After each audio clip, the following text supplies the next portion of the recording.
Okay, good afternoon. I'm trying to get used to the mic. How is everyone doing? Very good. Still keeping the energy up. Some of you skipped lunch. As you may have seen, I am a professor of strategy at INSEAD. It's wonderful to be with all of you for this very important session around now we know where we want to go.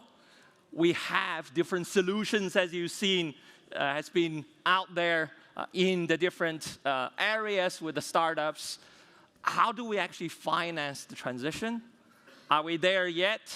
How far can we go?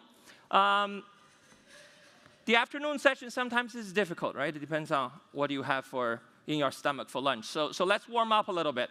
Just show of hands. How many of you think we're on track of where we're going in terms of climate and social? And no, nobody. That's why we're all here. How many of you are optimistic, are hopeful that we can get there? Okay, that's good. That's a practice on 0 and 1, right? So now let's get a little bit more sophisticated in terms of finance. So how many of you think finance plays a huge role, and it should play a very important role? And how many of you think, keep your hands up if you will, how many of you think we're doing that, delivering that role well? Okay, so excellent. So we set a little bit of the stage on what's going to happen. Very quickly, some introduction to myself. I'm a strategy professor at INSEAD. I spent most of my time teaching transformation. Just a little bit of the words, right? And many a time we talk about transformation, transition a lot. But if you think about what we do at a company, and you're going to hear from our panelists about this, we're very good at doing the things and delivering the success that we traditionally defined. And then many times when company needs someone to lead the transition, who do they bring to the table? The best performers of doing what's right now, right? And that's problem number one already. Is the current success or historical success going to lead us to where we are? And we already established, in order to make the strategy happen, in order to make the transition happen, we need the financing. Now, let's look at a few of the data, right, and what's happening. And many of these probably you already know this, but I just wanted to bring this into front and center of your attention. 2021 was a record year for sustainability, right? It basically reported by many news outlets that it had reached an overall asset of 35 trillion around invested assets in sustainability and everything. And many of the invested funds experienced about 300% growth in those categories. Now, how long did that last? How long did that success last? Less than a year. What happened in 2022? Many of the big funds exited, right? So basically, Wall Street Journal published an opinion article basically saying those sustainability investments may be flawed, right? 25 trillion out of that 35 trillion are actually not doing much. And then very quickly, you see a lot of the funds pull out of it, right? Very famously, 1 billion put out of BlackRock. And therefore, we have a long way to go in thinking about what is the role of finance, who should be financing, what type of things we should finance, and how do we think about different ways in order to financing the transition. So today in this session, what we're going to do is give you different ways to think about this, from the famous Doughnut economy to the later on, how do we think about the corporations, different investment institutions, thinking about the transition into finance. So with that, I'm very pleased to introduce the first keynote speaker, Erinch. He is from the Business and Enterprise Lead for the Doughnut Economist Action Lab. So for those who know or don't know the history of this, it is actually Kate Raworth published a book around 2017 around the Doughnut economy, right? It's a concept basically saying we should stop the linear way of chasing growth, and now we're getting into more circular. Any historical buffs understand where this actually comes from economically? any economists in the room? It's actually way earlier, right? So Robert Ayers, who is an INSEAD faculty, started this concept of industrial metabolism or ecological economy in 1969. So he basically argued that every chase towards growth is counterproductive when you consider the law of nature, for example, thermodynamics. And therefore, we need to think circular. How do we give back, and how do we bring a lot of these back into where we've taken from nature, from society, et cetera, et cetera.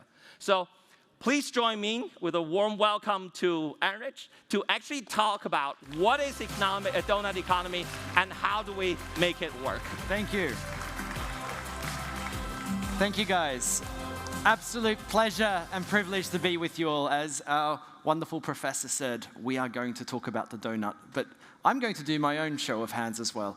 Put your hand up if you know about the donut. All right, this is a room of experts. You're going to know a little bit more about the donut. But first, we're going to talk about finance. As we're all here talking about the financing the transition, we're all aware that finance makes the economy work. Finance oils the wheels of the economy. Finance decides which economic activity happens and which doesn't. It can be the driving engine behind the kind of business model transitions that we need. So to assess how finance is doing, I propose a donut. This donut of the ecological boundary and the social foundation helps us set the limits, the boundaries for the economy that we must create. We must live in balance between the ecological boundary, which are the planetary boundaries like climate change, ocean acidification, biodiversity loss. We must not be an overshoot. And it also sets the social boundary. We must make sure everybody on Earth has access to life's essentials, that humanity thrives while broader ecological life thrives as well. So if this is the goal, we can ask ourselves, how is finance doing? Is finance channeling itself to the economic activities that are helping humanity into the donut? And the lesson is that it is not. The economy is living far beyond the carrying capacity of this planet, and it is failing to meet the needs of hundreds of millions of people on this planet as well. But of course, from your show of hands earlier, you're all aware that we are not on path. We are not progressing to the economy we need that will be in the safe and just space for humanity. We need to change something. So we can also have a look at national level. We're sitting in France. I'm originally from Turkey, and I grew up in Australia, so I've got a connection to some of these countries, and a story emerges. A story that tells us that the high-income countries have built economies and economic systems where they depend on overusing their fair share of this planet's boundaries, and we have built economies that are falling short for life's essentials for hundreds of millions. Countries in the global south like Burundi, Malawi, others are actually not using their fair share of the planet's resources, while we are massively overusing the shares in the global north. This tells us a picture of we are all developing countries now. This is telling us that we all need to transform. The economic model has got a long way to go. What is causing this? As highlighted earlier, the degenerative model of take, make, use, lose, where we take from Earth its materials, we make things, we use things, we lose things, and we repeat this over and over again. Fortunately, there is hope, because new ideas are emerging. Ideas like biomimicry and the circular economy that are telling us that it is possible to build economic activity that is working with and within the cycles of the living world.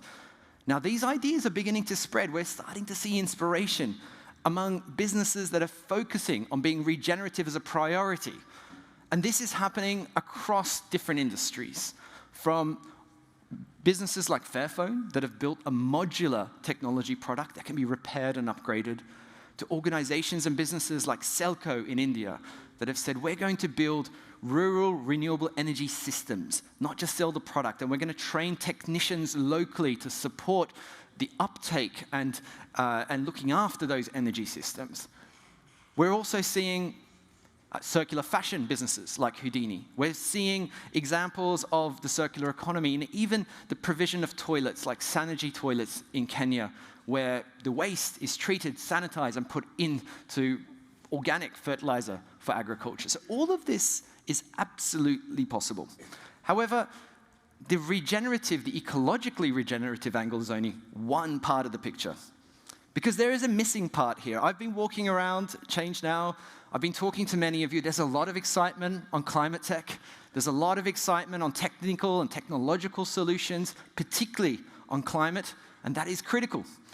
But we are missing the social side. We are missing financing the very difficult transition to a distributive economy where we are sharing value and opportunity much more equitably with all who are co-creating it. And those are very carefully chosen words because we are co-creating that value. And we need to be deliberately setting up systems of business and finance that are sharing that value and that opportunity more equitably.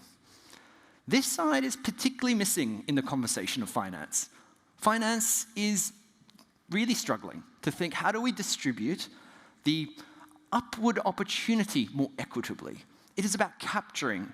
It is about accumulating wealth. And this goes against the very grain of equality and fairness and building a distributive model. But we do have some inspirations. We have examples, again, from across the world of businesses who have been able to build themselves to be distributive by design.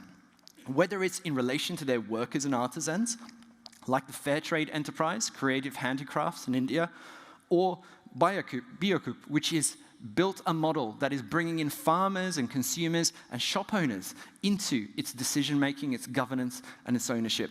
Or examples like Fairbnb that have said we're going to have far more equitable relationships, long-term commitments to our local communities. Or Lush, which has said, look, we're going to have a relationship with government that is about long-term commitment, and a relationship where we are not paying the minimum tax, we're paying a fair share of tax. These are the kind of deliberate models that are critical. But behind all these, and behind the regenerative examples I gave earlier, is finance that has enabled them, finance that has been reshaped, repurposed, and been deliberate in supporting them. If we think back to Fairphone that I talked about earlier, well, crowdfunding provided the patient capital that allowed it to make that business model work. If we think back to Selco, they had to redesign their ownership structure, bring in new investors that were aligned to the business model they wanted to and needed to pursue. If we think about all of these, behind them, there is innovation in finance that is absolutely critical. So, what is stopping all of this from becoming a much more critical part of our economy? It is the fact that life is in service of finance. We have created an economy that accepts that as the norm, as the rule, as the parameters. Life is in service of finance. And we can change this. But first, we need to grasp the system we have created, the parameters that we have created that are limiting what is possible. Circularity is in decline. If many of you have read the Circular Gap report that came out from the circular economy, you'll note that circularity is declining. Despite all of the fanfare, despite all of the investment in the circular innovation, despite all of the amazing work of entrepreneurs, this is marginal and becoming more marginalized. At the same time, the last 5 years, we have used about as much material as we did the entire 20th century. Now sit with this for a second. How does it feel to know that the last 5 years, the material usage has been about the same as a whole century before us? That is the direction of travel. That is the kind of growth-driven model behind our current impacts. At the same time, we're making big climate targets and we're failing to act. Just recently, the Science Based Target Initiative was reduced, delegated, and relegated a whole bunch of culprits, including Microsoft, Unilever, and others, that were failing to take the actions needed. Across the board, we're seeing companies held back from taking the actions that are needed. Great targets, great measurements, failing to act. Poverty is rising again. The World Bank is telling us this. Inequality is rising again. Across the world, researchers are telling us this. While I know very well I've spent the last 20 years of my career working in supply chains with workers, farmers, artisans, they are trapped in relationships of poverty because the trading terms, the payment terms, and the prices that are enforced on them make it impossible for them to escape poverty. We talk about supply chain innovation, but we're not restructuring supply chain trading relationships and redistributing the value and the opportunity. Meanwhile, stock markets are at record highs, and private equity is doing better than it ever has. Something's out of balance here. Finance does well when we are on the wrong direction of travel. And maybe most critically, the transition. This is what we're here to talk about. Well, business model transitions are delayed. They're held back, and they're not allowed to proceed within and across companies. So let's have a look at a few of them. In agriculture, we're not moving to agroecology and regenerative agriculture because finance, by and large, is still channeling towards monocrop, intensive, high-input agriculture. The energy transition is too slow, and we're not getting the investment through into the kind of renewable and affordable energy solutions we need. The fashion industry is stuck in fast fashion. It is more profitable, it delivers higher returns to keep selling something that consumers wear once or twice and get thrown out. And the building and construction industry as well. And that needs to transform. These are just 4 that I've picked. There are many others. This transformation that we need is being held back, and finance is at the heart of this. So, what is holding this back? What is holding back the financing of that regenerative and distributive, the yellow slides I'm showing there? Well, it's business as usual. And this is how I would like to define business as usual. It is the pursuit of maximum profits, maximum margins, and maximum dividends. Now, that is keeping us trapped in a degenerative and divisive model of business. And if we look at the solutions that are emerging, that are regenerative and distributive, it is in that slither of overlap, that little bit where across here and beyond, we're all piling in. We're all looking for these same things. We're all piling in to try to crowd each other out within a space that isn't enough. That space is limited. The party is full, and we're trying to line up to get in. So, what do? Let's redesign to make a bigger space, make more things possible. Let's design around being regenerative and distributive, so that finance can come in, and finance knows that its purpose is to fulfill that space. The more we are stuck in the previous space, the more we are going to delay and limit the transition. So, let's pile in here. But first, we need to redesign. And let's begin with a quick redesign of business. What do we mean by redesigning business? Well, we use the work of Marjorie Kelly of looking at purpose, networks, governance, ownership, and finance. And essentially, it's about moving from the 20th century question that has limited what's possible, that says how much value can we extract through this enterprise? And we need to move to the 21st century question that says how many benefits can we generate through this enterprise? Hopefully that makes sense, but I'm going to give you examples in case it doesn't. Let's think about purpose. How do we design for purpose, and what is the role of finance? Well, if we look at Tony's Chocolonely, amazing purpose, 100% slave-free, the norm in chocolate. Notice it's not about them, it's about the industry. That's a purpose statement that some of the better companies are doing. It's about transforming the broader world and the industry. But they don't stop there. They've designed a mission lock. So they have guardian shareholders that have got special rights to make sure the purpose doesn't get pulled away from the company. That means that it is redefining its relationship with finance. If you're an investor in Tony's, there are limits to what you can achieve. You cannot undermine its purpose, and that's locked in. A new relationship, a new design, and the purpose being locked in. Networks, and this is about the relationships and redesigning relationships with workers, farmers, with communities, with consumers, with the broader public, with the state, with the industry at large. The example that comes to mind here, El Puente from Germany, a business that has redesigned long-term partnerships, long-term collaboration with its suppliers, and it's locked that in by giving a board seat and co-ownership to its supply chain. Its long-term suppliers elect a board member to sit in the board of El Puente. Again, a new relationship with finance and ownership. It's bringing in the stakeholders. How about if we redesign governance? What would we do? Well, Faith in Nature shows us a really interesting example that says, hey, what if we designed the board to give nature a voice and a vote? And again, notice, it's not about them. We're the first company in the world to give nature a voice and a vote, but we don't want to be the last. It's about transforming the entire industry. They don't want the change to stop with them. What's critical is that they're working with Lawyers for Nature to give nature a voice and a vote. Ownership. Many of you would have known about what Patagonia did now nearly 2 years ago. And again, they've redesigned ownership to make sure that there are 2 share classes.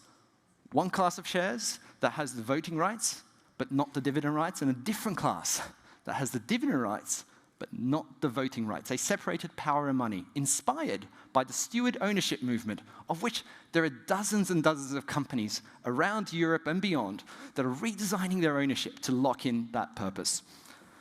And lastly, finance. How about we redesign finance, as Grameen Bank and Doughnut did in Bangladesh through a joint venture, through a new company, where the profits of the company is reinvested to make more nutritious and more affordable food.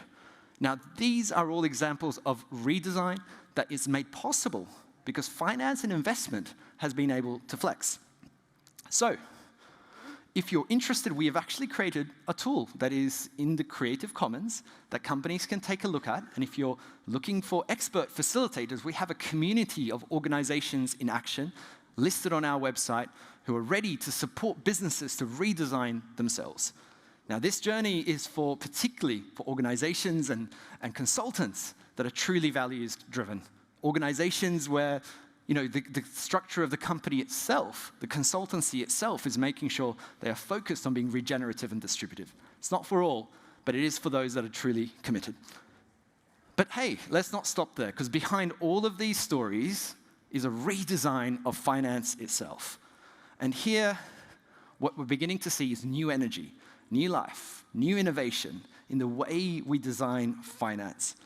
And let's begin with some of the kinds of instruments that are emerging. I've recently read the book of Orny Patton-Power on adventure finance that highlights some of these examples, but so many others are also giving us insights. Transform Finance has been working with investors to see how investment models can be adapted to allow for an ownership transformation in companies. Zebras Unite have a concept called exit to community, a new model of designing finance and investment to enable this to happen. Now, all of these ideas, whether it's systemic investing or revenue-based finance, all of these can be designed in extractive ways or regenerative and distributive ways. They are not silver bullets. But what they do is invite you in to a process of redesigning finance with a deliberate goal in mind. So if you're not here, then where will you be? You'll be stuck in venture capital. You'll be stuck in a model where you are looking for highest growth possible, and that is limiting us. So this is a way for us to open our minds into broader ways of financing a more diverse set of enterprises that will drive different solutions. Because for most companies, they are not going to meet the requirements of venture capital. They're not going to grow 10x. They're not going to be unicorns. They're going to be businesses that can be locked into a mission and a purpose, and they need a different kind of finance. So, if we're going to move from life in service of finance, we must first be honest about where we are and how we are limited.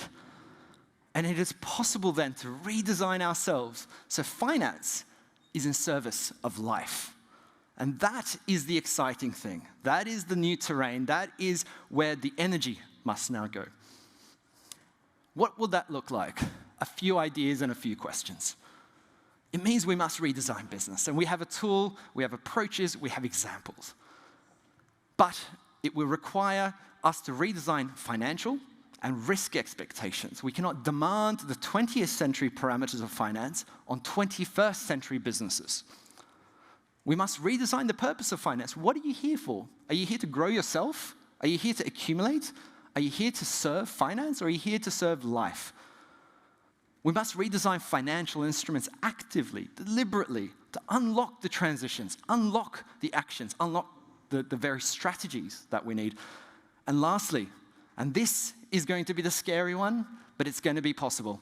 It's going to be about redesigning the financial system itself.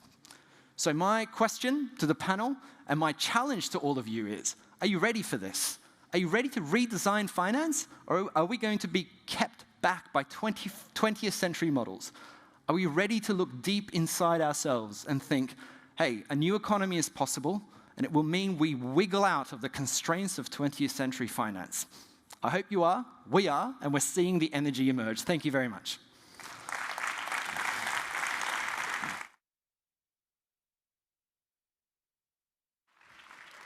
Thank you very much, Erinch.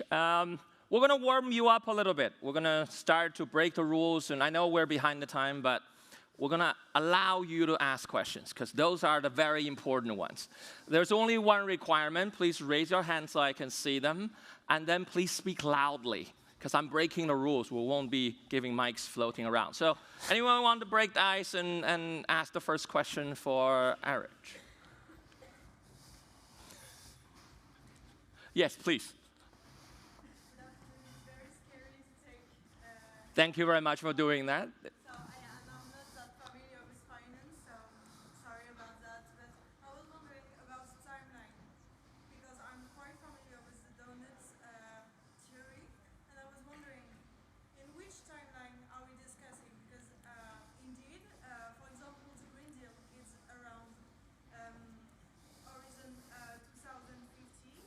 And actually, some others investors are discussing about 2030. So, which timeline did you include the Doughnut economy? Because I think it's primordial to discuss about that. Thank you. Very good. I mean, so I'm going to extend on that one. So should we look at, thank you very much, well done. Is it 2030, is it 2050, and can we actually make it? Yes. it is yesterday. It is the fact that we are late.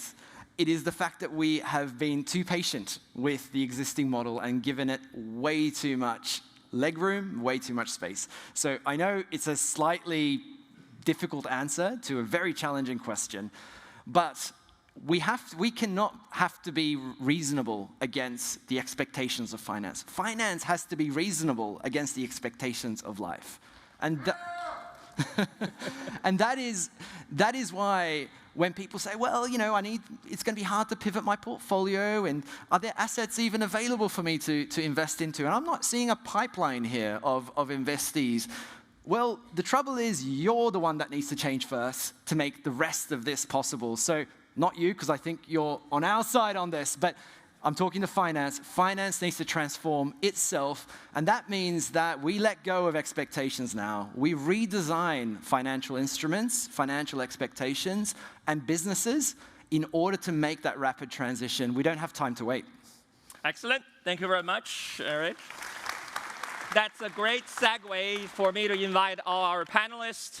There are movements. We're moving into from a single profit-driven bottom line to PPP, and we started to have different accounting regulation to account for some of these, but we're also very interested, right? So ChangeNOW started from 2017, and now we're at 2024. We're very curious to bring in the practitioners in the field, the executive, to tell us what have they been doing in the past years, what are some of the good practices, and who should be in charge of rethinking about finance. How do we actually take actions and bring solutions? So please join me and welcome the three panelists.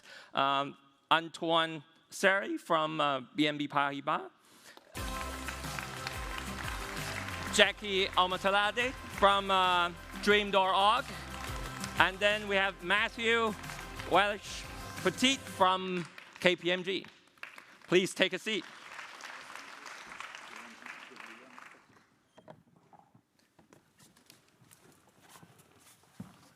Okay, so I'm going to take my sort of MC role a little bit, and then please, during this time, think about your question. We're going to open it up to all of you. So let me start building on what Erinch said. This is a systematic change that requires different communities, different stakeholders to come in. So for the next sort of 20 minutes or so, I'm going to follow a little bit what's the corporate responsibility, what's how do we engage with different stakeholders and communities, and then we're going to talk about the role of regulatory in this whole situation. So let me start with Antoine first. So maybe a few introduction of yourself. What do you do in BNP Paribas, and what have the bank been doing in thinking about different roles finance should play in making the transition happen? Yes, thank you for inviting me. So I'm Antoine Sire, I'm head of company engagement at BNP Paribas, and more or less I'm here to coordinate all what the banks makes for the social and so environmental and social transitions. So of course it's a huge challenge because we are the largest bank in Europe. And we are the first bank for almost all economic sectors, for energy, tourism, IT, any sector. We are the largest bank, except probably for agriculture in Europe. And yes, we have to change a lot of things, and we know it. So we have been challenged over years for our capacity to change our model of financing the energy sector. And all in all, we found it was a very interesting and probably a feasible challenge to start with. Because energy accounts for around 3% of our activity. And 15 years ago, our financing to energy was almost entirely fossil energy because there was almost entirely fossil energy. So we took the challenge within these 3% of our activity to completely replace financing of fossil energy by renewable energy, which is what we are trying to do. And honestly, we are now very well on our way, since if you take the stock of credits, which includes credits that were given a long time ago, we are already at 65% of our credits for low carbon energy. But this is the stock, and if you want to make the stock move, you have to be much more steep in the effort you do to move the flow. And basically in 2023, we were virtually out of the market of lending new credits to the oil and gas sector, and we didn't structure any bond issuance for the oil and gas sector since the 9th of February 2023. So it's we can really say that we have change our model, since at the same time we are global leader for green bonds and a clear leader for financing renewable energy. So this is the first kind of shift we can do, which is channeling money to things that we want to have, and not challenging anymore to things that may still be necessary in the economy as it is, but that we decide not to finance because it engages the future. But there are a lot of other things to change. Yeah. For example, we really believe that the financial system can have an impact on the way we deal with consumerism and consumption. For example, for years, we are an active player in leasing for computers, and we propose our leasing with recycling. And you cannot lease a computer at BNP Paribas Leasing without having the recycling.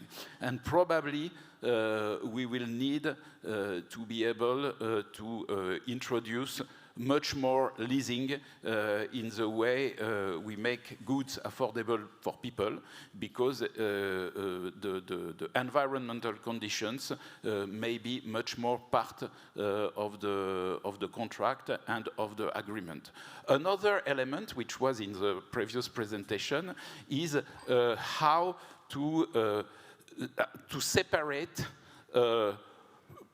to a certain extent, profitability and return for the investor. Let's deal into that. This is possible, and we do it at BNP Paribas through products that are called the social impact bond or the development impact bond, which are products where you have a public administration which has seen a problem, for example, unemployment, then an association that proposes solutions for unemployment in the area, and then an investor who is ready to invest in the association, and finally a bank that will help to structure the product and ensure that we measure the social impact.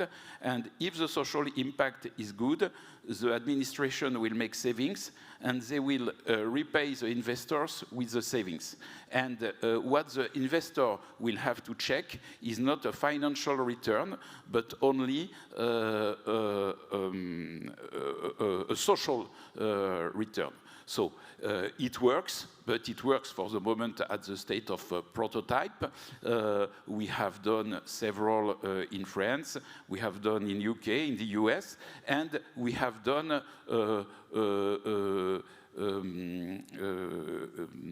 in a development impact bond on this model in Ethiopia, linked to hygiene of the women and allowing women to afford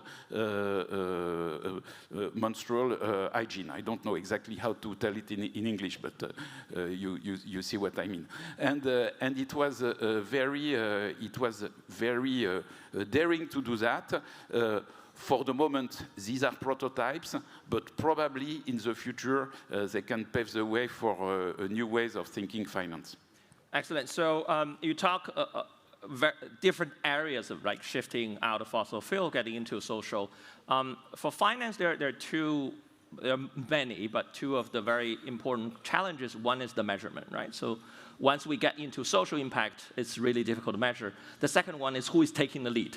Are you taking the lead proactively as a bank, or are you responding to the different investors, right? So partly through this process, you are risking alienating certain type of investors, and you're probably onboarding some new type of investment philosophy. I'm very curious of picking up on one of the words you said. You are a coordinator. So talk us through a little bit the challenge you go through when you have to deal with these different challenges in terms of measurement, in terms of internal dynamics, in terms of getting engaged with the investors. Yeah. So, of course, some of the people that do the research, that create initiatives, they are directly in my team. But what we have to do is to create the movement on all the bank. So that it needs to have correspondence in all the bank, but it needs also to be very well aligned with the senior management and the management of all the businesses. And I must say that the great coordinator in our company is not me, he's the CEO. Because he is extremely, particularly on climate and biodiversity and social issues, he is very active, and all the people, I am part of the executive committee, but all the members of the executive committee are very active on this topic. Maybe one thing we have done, which has been very important, is that we have been massively training our people on these topics. We have created a sustainability academy that involves everybody. We are one of the companies in France where we have the largest number of people who did what is called la fresque du climat, the climate fresque. Of course, it's not sufficient at all. You need to have through trainings afterwards. We have already 80,000 people who have been trained to real climate stuff and how we can really contribute at BNP Paribas. And this explains why being at the same time a bank, and everybody suspects that we will not meet the challenge and that it's too complicated to play a role, suddenly we are able to accelerate a lot. In fact, we accelerate a lot because we have been preparing for several years. So, so we need CEO endorsement, we need top alignment, we need awareness within the company in order to move on. So I'm going to build on the awareness side a little bit. Moving the needles within the corporation is important. Now I'm going to bring in Jackie. But when you bring in the community, it's actually many a time significantly more difficult. So maybe tell us a little bit about Dream.org, about you, and what's the mission and action for your organization. So good afternoon, everyone. My name is Jackie Omotalade, and I am the Climate Investments National Director at Dream.org. And in that role, what I'm responsible for are climate infrastructure projects in historically marginalized communities in the US. And so what does that mean? It means that we are looking at communities that traditionally have been marginalized, so that they are redline communities in terms of socioeconomic demographics. They usually have like the lowest. Energy burdened communities, communities that were historically next to like coal and also fossil fuel producing energy, and engaging in conversations with them in terms of reimagining what their communities look like. And then using both a public and a private partnerships to actually drive infrastructure projects that are centered on their wants and needs, and also their economic and health development. So what does that look like in practice? As most of you know, there's been a series of climate bills under the Invest in America agenda, under the Biden administration, including the Inflation Reduction Act, the bipartisan infrastructure law. So it is using those funds, right, many of which are tax credits, in a catalytic way to drive investment from the private sector. So what I call myself also as a coordinator in terms of having conversations with communities about reimagining what they want, having conversations with financial institutions, both like the big banks, but also the community development financial institutions, which do have some histories in some of these communities. And it's also bringing private equity and angel investors all together to have conversations about like, what does it look like? What does the measurement look like? And how do we do it in a way that empowers community and also builds community wealth? Because we talk a lot about what the projects will actually do, reduce energy burden. We talk about all and a lot of work, what I do is in the renewable energy space, right? And bringing communities up to par. What are they interested in? What are they not? When you get to like nuclear and hydrogen, it becomes like more problematic. Solar and wind are a little bit more digestible for some communities. So having real conversations about like what that look like and what models do we need to develop to ensure that it is a win-win. And again, a lot of it is examining what community ownership over those products look like. But then also having real conversations in terms of with the big banks about what products need to be developed and how they need to engage in communities, right? Reassessing what risk. I always say probably 3/4 of my life is talking about like risk and what risk means in a historically marginalized community, but also what some communities, when I say risk, I mean risk from the side of a private financial institution, but also from communities who have a very distrustful relationship with both big banks, but also in taking on debt, right? Like, I mean, I grew up thinking debt was always a bad thing, right? And now I stack it all the time. You don't want to live with a burden. Yes, exactly. So really having those real transparent conversations and doing it rapidly, because if you don't know, November an election is coming, right? And the outcome of those elections, particularly in the United States, could change the trajectory. So part of my goal in 2024 is getting as many shovel-ready projects in marginalized communities that, regardless of what happens in January, which is when our inauguration will be for the next president, the federal funds and federal tax credits can't be crawled back. It would involve a lot of litigation because we like to litigate in the US. Excellent. So we'll follow up on that a little bit, and there's actually a lot of movement in this, right? For example, there is a US startup called Block Power, done by Doughnut Bard. So he actually talked about, so this is a power solution trying to electrify homes for marginalized communities and some of the suburban, different intercities. He basically talked about the many folds of challenges when you engage with the community. For example, the awareness, as you're saying, the awareness both on the technology side and also around the finance side. And there's then the finance challenge, right? Where do you get a fund and how do you actually do it? And then the utilization of these new assets. So maybe share some of the examples, right, that you have when you engage with this type of community. How do you overcome those? And how do you really contextualize your offer and help the banks, for example, contextualize your offer through this true community engagement? Yeah, so I think one of the biggest barriers, particularly when you think about like renewable energies, right? And you think most marginalized communities actually aren't homeowners. Yes. They are renters, right? So that positions people in a different way when they think about like weatherization of their property, et cetera. Yeah. And so it's twofold. It's one, depending on if it's a government subsidy residence or if it is like rental properties in terms of like a private owner. It involves bringing all those different folks to the table to have like a conversation because there are so many health indications that are separate from the financial ones related to renewable energy. Even safety. Yeah. Yes, exactly. That marginalized communities understand.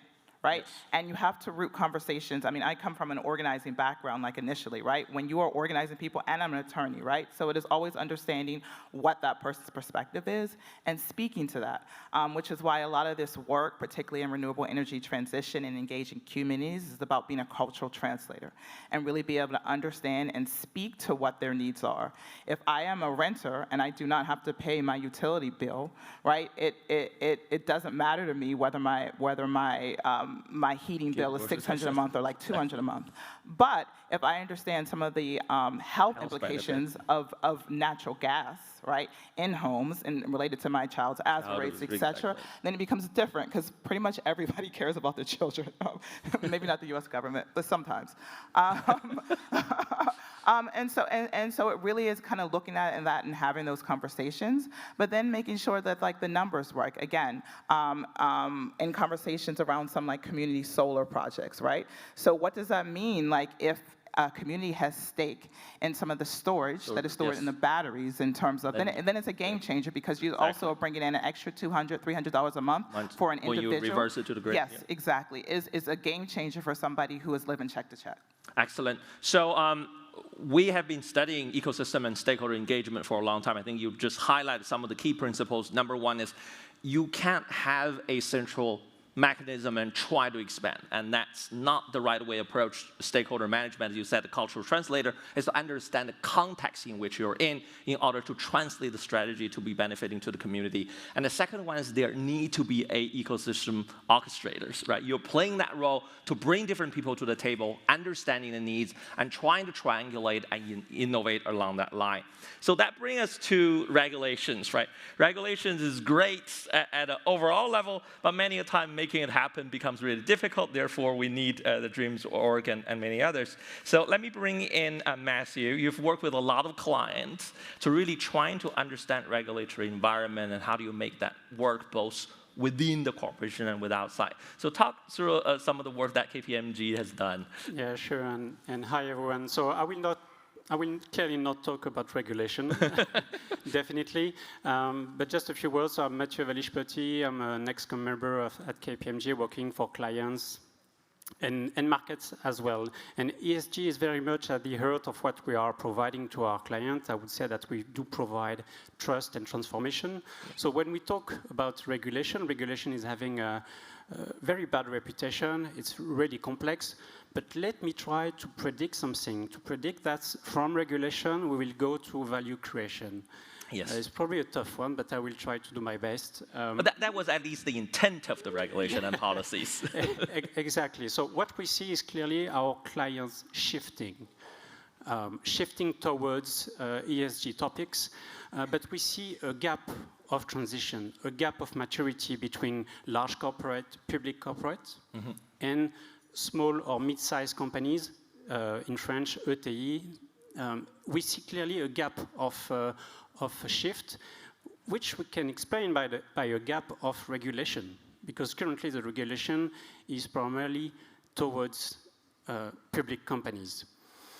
So first, that's the first benefit, that helping companies to switch in their own model. But that's only regulation. Where I see the regulation can drive the value creation is that first the regulation, the CSRD, you're all very familiar with that. 50,000 companies in Europe will have to shift to this regulation. It will imply a transparency of hundreds of ESG KPIs, already next year and in a couple of years. So let me predict something, is that this whole bunch of accurate information will come to public in a couple of years.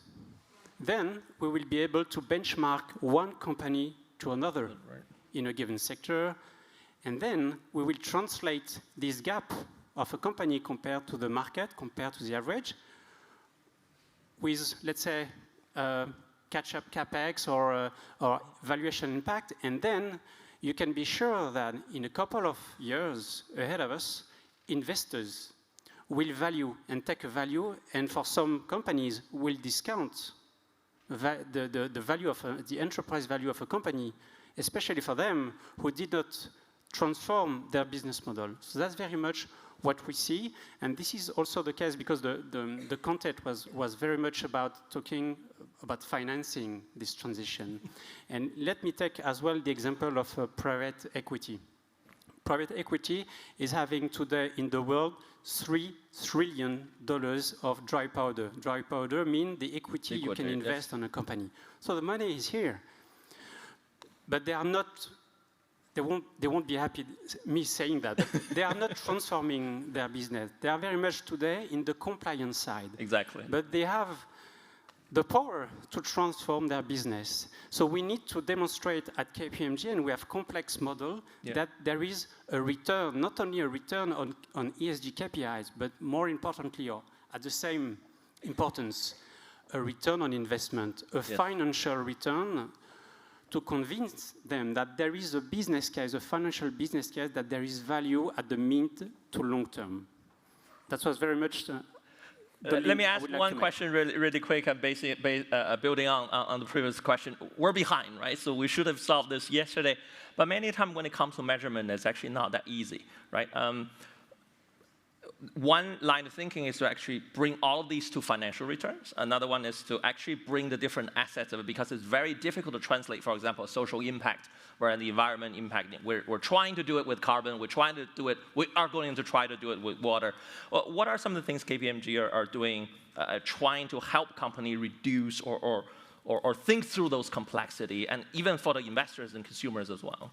Yeah, exactly. And so this is exactly why we have built a very complex model to try to put a financial metric or several financial metrics. This is what we call value creation, to try not only for the environmental topic, but also for the social topic, to value what does it mean in terms of impact for the society. And you can put dollars behind that, not because that's the right way to do that, but it's probably it's more practical way to attract interest from a financial perspective.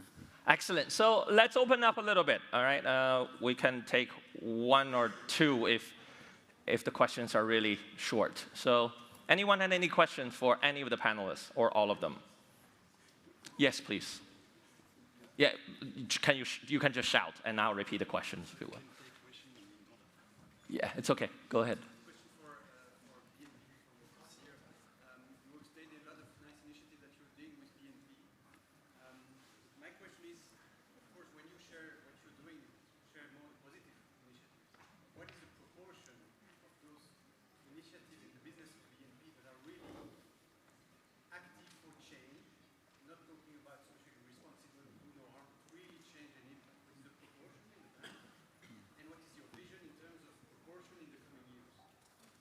Yes, it's an essential question. And it goes back to the fact that we are a bank, not an investor.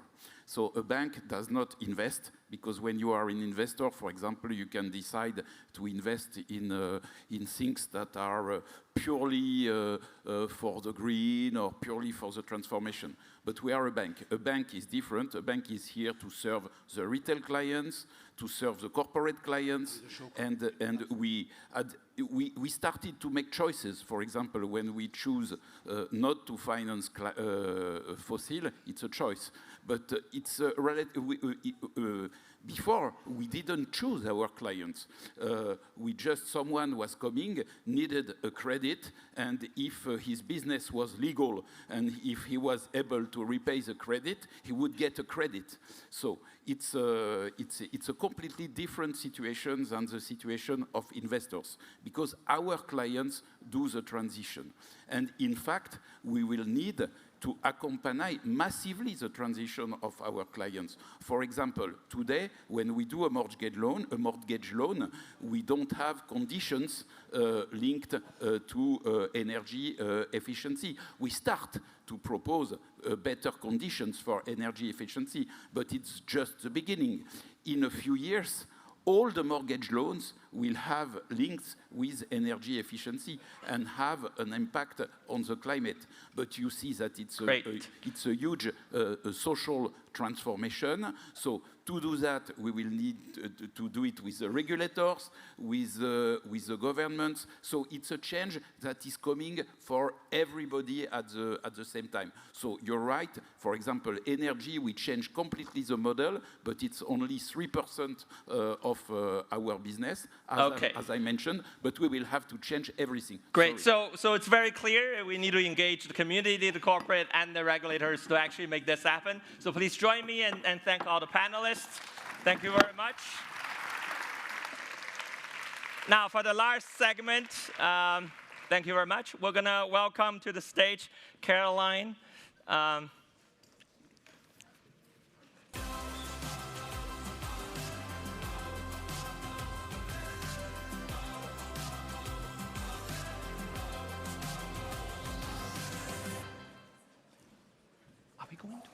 we going through 2:30? Here it says 2:30. Oh, we're already over time? Yes, we're over time. Sorry. Because mine. Of course, yeah. All right. Thank you very much for staying. We're going to talk a little bit about All On.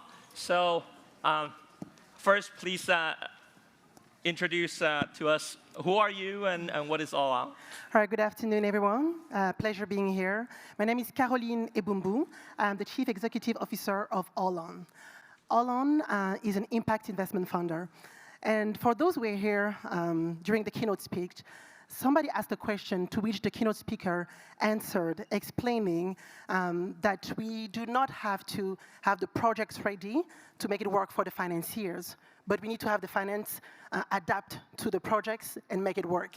Well, that's what we do at All On. We are a solutioner. We make it happen in the sense that people would ask you, are you a private equity fund? Are you a debt provider? Are you a grant provider? We are all of it. We are based out of Nigeria. And through our very flexible and patient capital, we provide funds to renewable energy service providers off-grid that provide services and products to the unserved and underserved. It's important to say that it's unserved and underserved because Nigeria has the particularity of having people that are technically connected to the grid, but who actually do not receive energy. So they actually represent a big part of this population. In Nigeria, we're talking about the largest economy in Africa, to over 200 million people, out of which 83 million people do not have access to electricity. That is major. We cannot have what is supposed to be the heartbeat of the continent as the biggest economy, have 83 million people not connected. So when it comes to connecting people, for a long time, be it the governments or the main development financing institutions, were solely looking at grid extension. Grid extension was the solution. But finally, over the last few years, it's now a fact that it's not going to all come through the grid extension, which can be costly, takes time, and we also know the important work that needs to be done on the environmental and social side for this grid extension. But you now have some modular solutions that can be cost-effective, that can have rapid deployment and provide electricity to those most in need in the unserved areas of grid, or what people call DRE, decentralized renewable energy. So this is a key part of the equation. Finally, people have understood it's not anymore an afterthought or a byproduct, but it's now a key factor in the equation that is being looked at to answer the energy cap. And this is what we do at Allon. We provide funds, all forms of funds, for the people involved in making this happen. Excellent, thank you very much. So maybe just for the audience and myself included to understand a little bit, because we live in this part of the world where grid is prevalent. As you said, many of the communities there may not have access to the grid. So how do we help companies understand sort of that context in order to design solutions actually specific for that, right? So, because for a lot of us, we can't imagine a life without electricity, for example. So how do people sort of live in that situation? Are they aware? Do they want electricity? And then how do they actually get access to it if they're sort of far from the grid? Absolutely. Another particularity of Nigeria is the fact that when it comes to indeed bringing electricity to those areas that are not connected to the grid, you will actually not have an issue that you have in other market, which is called ability to pay, willingness to pay. Mm-hmm. Because in other areas, people, in other countries that have this issue with grid access, people do not rely so much on diesel generators and other services. But in Nigeria, because it's a necessity, and because indeed people have had to adapt, they're really resilient and had to find solutions, a lot of people use diesel generator, which we already know, costly, pollutant, and so on. So when it comes to people's ability to pay, they're willing. It's not an issue. They're actually, because they're already paying something that can be quite costly and quite detrimental to their health. So actually, when you bring along a solution that can help answer the health and the cost issue, it's a very, it's really well received. One thing, up until recently, people will tell you what, solar energy is too costly. Solar energy is too costly.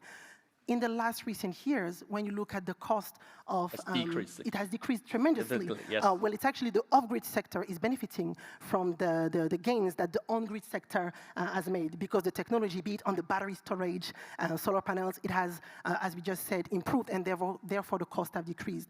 With that, we've been able to also ensure that those cost gains now are passed along to the end beneficiaries. So really, adoption of solar is tremendous. And again, putting back into context, the country in which we work in Nigeria recently, after the recent presidential election, a major fuel subsidy was removed. So you can imagine the impact. People who used to, again, rely on fuel can now actually look at solar as the most viable opportunity. And this is where we are very important in making sure that the developers who provide those solutions have the right tools. And just to give you a bit now of numbers, because it's important to go from the conceptual to the actual real impact. In the 6 years that we've been created, our funding has actually brought along more than 140,000 connections, which translates into over 700,000 people connected. So just with, as I said, this very flexible and patient capital mix of debt, equity, and grant, we've been able to impact close now, and we're getting closer to 1 million people in just shortly under 5 years. And we're continuing. There's a lot of work to be done. Creating impact, we're talking about people up until the arrival of our project had to rely on the kerosene lamps, had to rely on the fuel generators. Well, now a new solution is there. So that's a very concrete example. Another concrete example, if I may, I know we don't have so much time, but go ahead. I'd love to talk about, we spoke about initiatives that can help accelerate the transition. One of the element, again, the keynote speaker spoke about was the high transaction cost and supply chain cost, and how it impacts in the agriculture sector. Well, it's also the same in the energy sector. Yes. When you look at the elements that are used for the solar markets, a lot of it is still imported from abroad, and therefore high cost to get those elements. At our fund, as I said, we are solution-driven. We thought about it and we said, what can we do? Concretely, what can we do to help reduce the cost of getting those equipment into the country? Because ultimately, we're all talking about SDG 7, getting to 2030, getting to those goals. It's not going to happen without us getting to that scale that we need. So how can we, at our level, create that scale? One thing that we decided to do, again, very concrete example, is to put together a platform that we call Demand Aggregation for Renewable Technology, a platform that uses the very simple fact that numbers is power. What do we mean by numbers is power? Instead of having developers going and negotiating on a one-to-one basis with suppliers overseas, we aggregate them. We have put together a platform where we aggregate the demand from X number of developers, and we negotiate on their behalf. As I sit here today, I can tell you that for the developers who have benefited from this funding, they have gained up to 30% cost, 30% savings in their business. And here is how you create change, and here is how you create scale by really, how may I say, change the balance of power, ensuring that you actually, the people who are making those solutions happen are given the tools to actually effectively negotiate and therefore reduce the cost of their projects on the ground. And I think one last thing I'll say is that people who do know the sector will always tell you, oh, the mini-grid sector, oh, it's not bankable. The mini-grid sector is not really viable. Well, actually, we are getting to that bankability. One of the companies in our portfolio just last year, Husk, was very, and that company also benefited from this demand aggregation for renewable technology platform that I've mentioned. Just last year, announced that they were the first mini-grid company in the world to actually reach that profitability, both for their activities in India and Africa. So this is massive. There is not a change, there is a shift. We can get to bankable, powerful projects by using solutions that are close to the people and that deploy rapidly. Very good.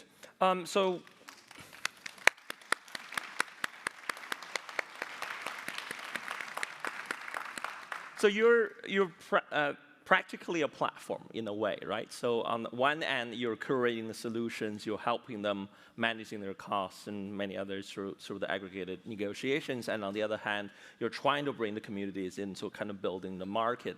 And you're providing a whole set of different services. So maybe sort of stay on the solution side a little bit. There are many different challenges that you could think about. There are solar suppliers, for example, in the developed world or in China. You can bring those in, or you can empower the local community to develop your own solutions. So maybe help us think through how do we make this more embedded within the community and build that capability, right? So the community can self-regenerate and innovate for the longer term. Thank you so much for this question, because indeed it is essential. I just spoke earlier about getting to scale. I just spoke about this solution that helps us get to scale by aggregating demand and procuring overseas. This is just part of the solution. This is in the immediate and short term. This is what we can do to make sure we can help bring the prices down.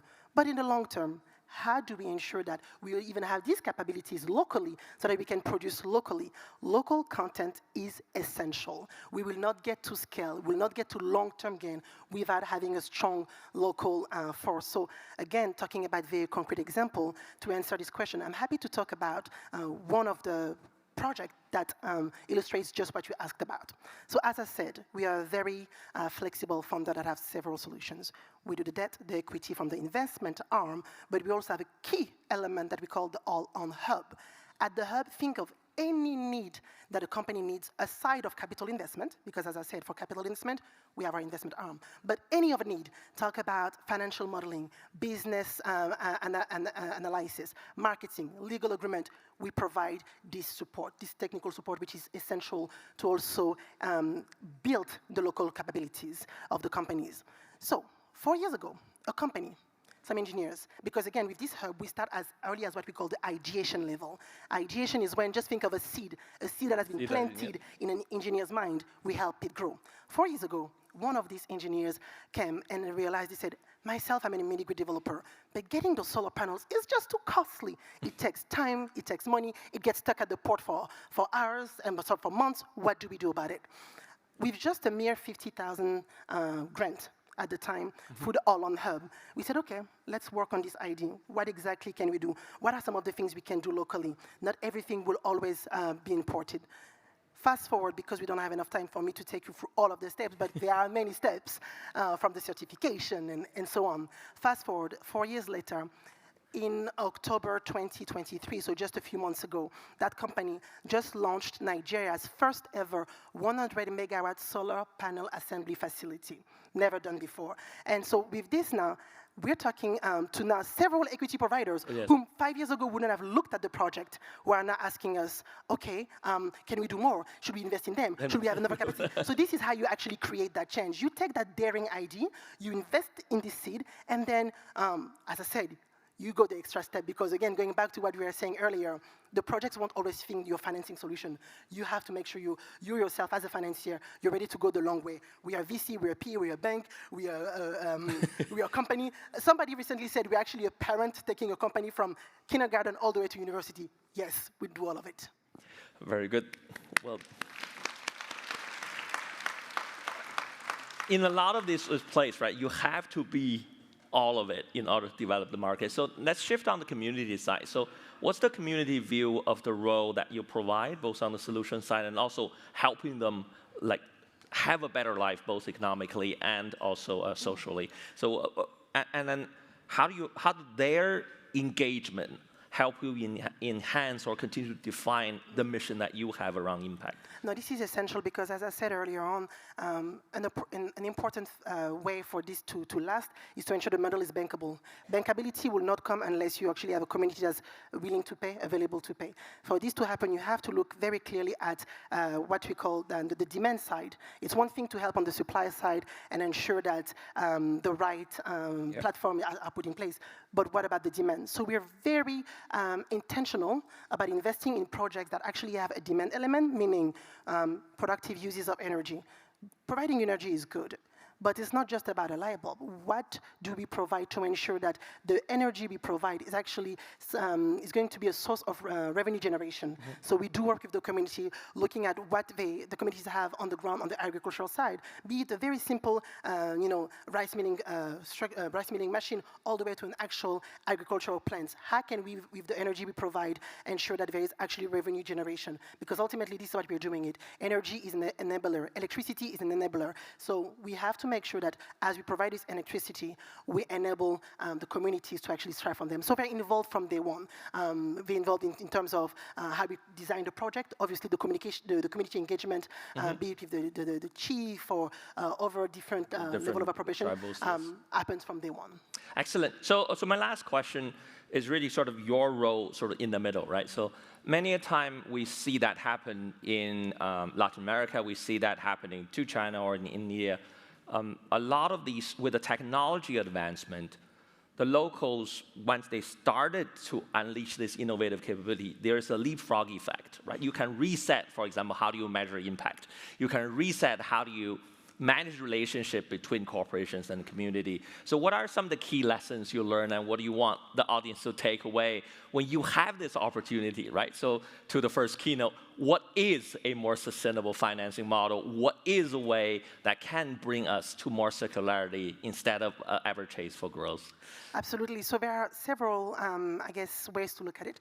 One of the ways that I'll say is that, for instance, talking about, going back from the macro into the macro, those massive investors, the DFIs and so on, who have those funds that they can on-lead in different country initiatives, look at what's existing. Very often you actually do not have to reinvent the wheel. Very often you already have some implementers on the ground that are already delivering projects, that have already provided some solutions such as the ones that I've explained.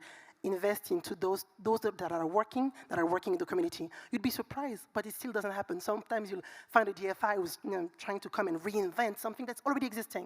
So that's one thing to do. Let's not reinvent the wheel. When it's working, just make sure you give it the tools to actually scale. And then, as I was saying earlier, going back to making finance work for us, this is literally the way we look at the projects we fund.